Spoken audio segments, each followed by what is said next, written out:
ताजमहल प्यार की निशानी है तो हिंदुस्तान तेरे बाप की कहानी है।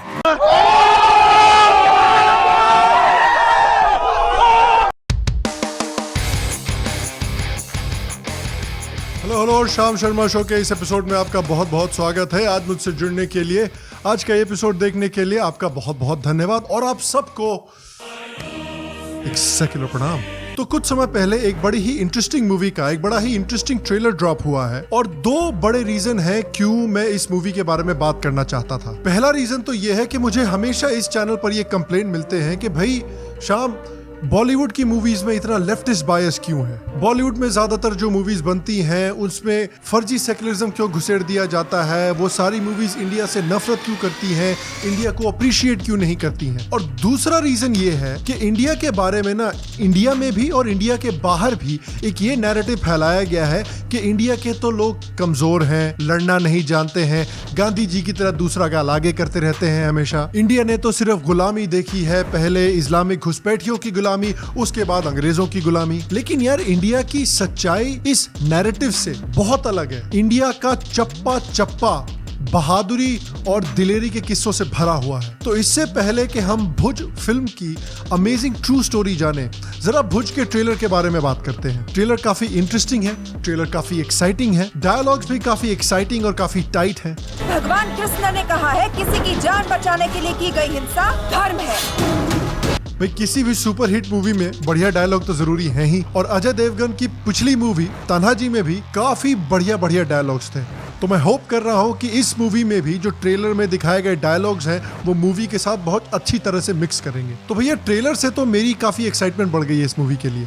और मैं जब छोटा था तो जो भी वॉर ड्रामा और हिस्टोरिकल ड्रामा देखने को मिलते थे वो सारी वेस्टर्न मूवीज थी। आज मुझे बड़ी खुशी है कि हमें इंडिया के बारे में भी वॉर और हिस्टोरिकल ड्रामा देखने को मिल रहा है।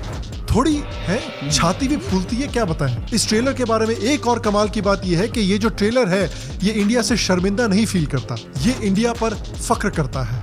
इस मूवी में आर्मी और इस मूवी के सारे कैरेक्टर्स इंडियन होने पर बहुत गर्व महसूस करते हैं। तो इस तरह की मूवी से भैया लाजमी है कि हमारे देश के कुछ लोगों के पिछवाड़े बहुत जलेंगे। जली ना, तेरी भी जली ना। तो अब आइए इस मूवी की अमेजिंग ट्रू स्टोरी को भी जरा डिस्कस करते हैं। तो ये जो मूवी है भुज, ये 1971 के इंडिया पाकिस्तान वॉर में बेस्ड है। इस वॉर में पाकिस्तानी एयरफोर्स ने एक बार 11 इंडियन एयर बेसेस पर सरप्राइज अटैक कर दिया था। उनमें से एक एयरबेस भुज में था और इस सरप्राइज अटैक में पूरे का पूरा एयरबेस और एयर स्ट्रिप नेस्तनाबूद हो गया था। अब इससे इंडियन एयरफोर्स के लिए बहुत बड़ी प्रॉब्लम आ गई थी, क्योंकि इसके आसपास और कोई भी एयर स्ट्रिप नहीं था, इसलिए इंडियन एयरफोर्स के जो प्लेन्स हैं वो भुज में लैंड नहीं हो पाते। तो ये बेहद ही जरूरी था कि जल्दी से जल्दी इस एयर स्ट्रिप की मरम्मत करके इसको फिर से ऑपरेशनल बनाया जाए।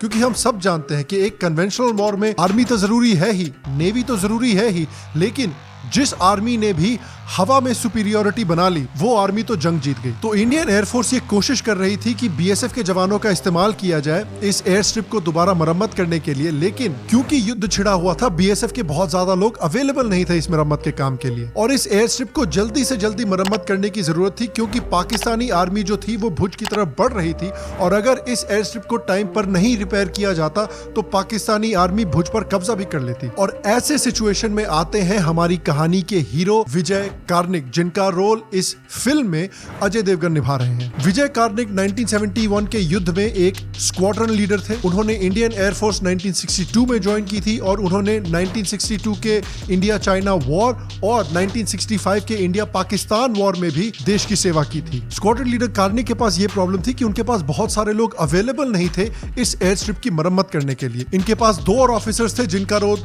शरद केलकर और अम्मी विर्क निभा रहे हैं, और करीब 50 इंडियन एयरफोर्स के और 60 आर्मी के ऑफिसर्स थे। लेकिन इनका भी इस्तेमाल नहीं किया जा सकता था एयर स्ट्रिप की मरम्मत के लिए, क्योंकि पाकिस्तान ने उस समय पर 100 टैंक्स और 1800 पाकिस्तानी सोल्जर्स भेजे थे इस एयरफील्ड पर और भुज पर कब्जा करने के लिए। पाकिस्तानी सेना 100 टैंकों की रेजिमेंट के साथ 1800 सैनिक लेकर रात 11 बजे तक पहुंच जाएंगे। तब उन्होंने एक बहुत ही इंटरेस्टिंग आइडिया डेवलप किया। वो पास के एक गांव माधापुर में गए और वहां पर गांव वालों से उन्होंने मदद मांगी कि आप प्लीज आकर ये एयर स्ट्रिप की मरम्मत करने में हमारी मदद कीजिए। और फिर इस गांव से करीब करीब 300 औरतों ने वॉलंटियर किया और वो भुज गई फिर इस एयरफील्ड की मरम्मत करने के लिए। तो ये 300 औरतें एयर स्ट्रिप की मरम्मत कर रही थी और जो करीब करीब 100 जवान थे इस एयरफील्ड में, उनका काम था कि कैसे भी करके पाकिस्तानी आर्मी को इस एयर स्ट्रिप तक पहुंचने से रोका जाए। तक भुज एयरफील्ड पर विजय कार्णिक रनवे रिपेयर नहीं कर लेते, तब तक हमें दुश्मन को रोकना होगा। तो टाइम बहुत कम था और इन औरतों ने सिर्फ 72 घंटे के अंदर अंदर पूरी की पूरी एयर स्ट्रिप की मरम्मत करके इसको पूरी तरह से ऑपरेशनल बना दिया। और ये कोई आसान काम नहीं था। इस मरम्मत करने के समय पर भी बार बार पाकिस्तानी एयरफोर्स इन औरतों को और इस एयर स्ट्रिप को अटैक करने की कोशिश कर रही थी। इस एयर स्ट्रिप को पाकिस्तानी एयरफोर्स से छिपाने के लिए एयरफोर्स ने इन औरतों को कहा कि इस एयर स्ट्रिप के ऊपर आप गोबर लगाइए ताकि आसमान से ये एयर स्ट्रिप प्लेन्स को दिख न सके। उसके ऊपर से इन औरतों को एयरफोर्स ने हरी हरी साड़ियां भी प्रोवाइड की थी ताकि ये सारी औरतें पास की झाड़ियों में जाकर छुप कर अपने आप को कैमोफ्लेज भी कर सके। सुबह से लेकर रात तक लगातार 72 घंटों तक ये औरतें इस एयर स्ट्रिप पर काम करती रहीं और दिन में कई बार पाकिस्तानी एयरफोर्स इस एयर स्ट्रिप को ढूंढने के लिए, अटैक करने के लिए घूमती रहती थी। जब भी पाकिस्तानी एयरफोर्स आती थी तो एक सायरन बजता था और ये सारी औरतें भागकर झाड़ियों में छुप जाती थी। जब पाकिस्तानी आर्मी के प्लेन्स चले जाते थे तब ये औरतें फिर झाड़ियों से निकलकर आती थी और वापस एयर स्ट्रिप की मरम्मतें लग जाती थी। यहाँ तक कि विजय कार्णिक ने इन औरतों को बोला भी था कि देखिए ये बहुत जोखिम से भरा हुआ काम है, अगर आप में से एक औरत को भी पाकिस्तानी एयरफोर्स ने देख लिया तो वो बमबारी करके आपकी धज्जियां उड़ा देंगे। लेकिन एक औरत ने भी इस काम से पीछे हटने का नाम नहीं लिया। तो एक तरफ तो भैया हमारे देश में ऐसी फेमिनिस्ट हैं जिनको इंडिया के बारे में कुछ भी अच्छा दिखता नहीं है, दूसरी तरफ ये हैं जो देश से इतना प्यार करती हैं कि अपनी जान न्यौछावर करने को तैयार है। तो चूज योर फेमिनिस्ट केयरफुली। तो फाइनली 72 घंटों के बाद ये एयर स्ट्रिप बनकर तैयार हो गया और उसके बाद फाइनली इंडियन एयरफोर्स भुज पर अपने प्लेन्स को लैंड कर पाया। और क्योंकि इंडियन एयरफोर्स पाकिस्तानी एयरफोर्स से काफी बेहतर है, इसलिए इंडियन एयरफोर्स ने हवा में तो पाकिस्तानी एयरफोर्स को हराया ही, लेकिन आगे बढ़ती हुई पाकिस्तानी आर्मी को भी इन्होंने पीछे धकेल दिया। 1971 का वॉर कैसे खत्म हुआ वो तो हम सब जानते ही हैं। पाकिस्तान हारा और बट भी गया।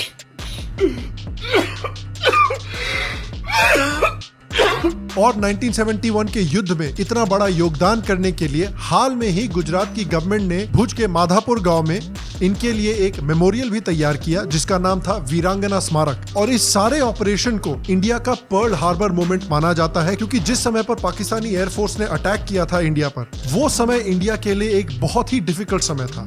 बहुत लोगों की जानें भी गई थी और ये जो युद्ध है वो बहुत आसानी से पाकिस्तान की तरफ पलट सकता था।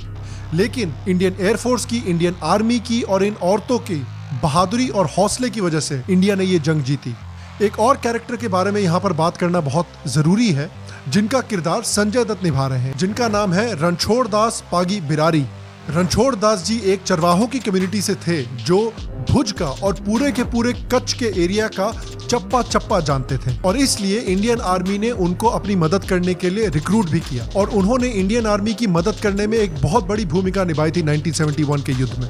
रणछोड़ दास जी ने भुज के रेगिस्तान में रात के घुप अंधेरे में 1200 छुपे हुए पाकिस्तानी सिपाहियों का ठिकाना ढूंढ कर निकाला था और रणछोड़ दास जी की वजह से इंडियन आर्मी 1971 के युद्ध में बहुत इंपॉर्टेंट बॉर्डर पोस्ट पर कब्जा कर पाई थी। और क्योंकि उनकी वजह से इन 1200 पाकिस्तानी सिपाहियों को अरेस्ट कर लिया गया था, इस वजह से हजारों इंडियन सोल्जर्स की जानें भी बची थी। रणछोड़ दास जी की सेवा के लिए भी बॉर्डर सिक्योरिटी फोर्स ने एक बॉर्डर पोस्ट का नाम रणछोड़ दास के नाम पर रखा है।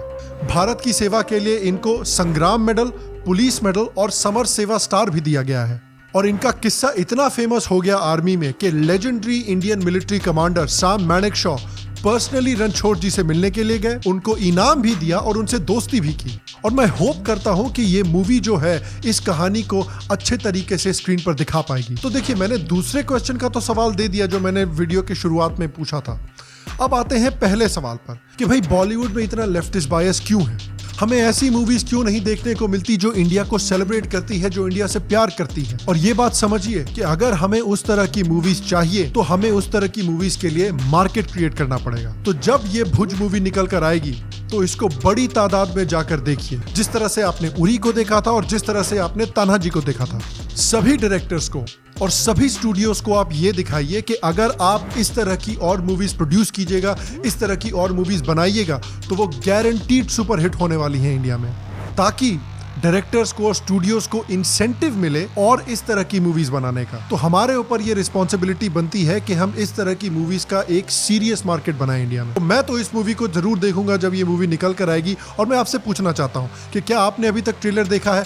आपको ये ट्रेलर कैसा लगा और क्या आप भी इस मूवी को देखने के लिए एक्साइटेड फील कर रहे हैं? अगर आप फील कर रहे हैं तो नीचे कमेंट सेक्शन में मुझे जरूर बताएं। बाकी अगर आपको आज का एपिसोड पसंद आया हो तो आज के एपिसोड को एक लाइक दें, थम्स अप दें, सब्सक्राइब करें, नीचे कमेंट करें, बेल आइकॉन को दबाना बिल्कुल भी ना भूलें। बाकी YouTube पर मेंबर बने, Patreon पर मेंबर बने। मैं आपको अगले एपिसोड में मिलूंगा और तब तक स्वस्थ रहें, सुखी रहें।